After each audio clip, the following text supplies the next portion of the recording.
అర్హత లేకున్నా ప్రేమించావు, ఇది కేవలం నీ కృపయే.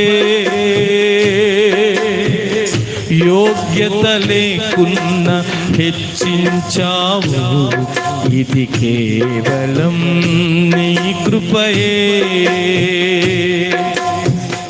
లోకము నన్ను ఆకర్షించగా, అల్లరితనము నా చుట్టూ చేరగా, ఓటమి నా బ్రతుకును హేళన చేయగా, నీ కృపతో నన్ను బలపరచితివే.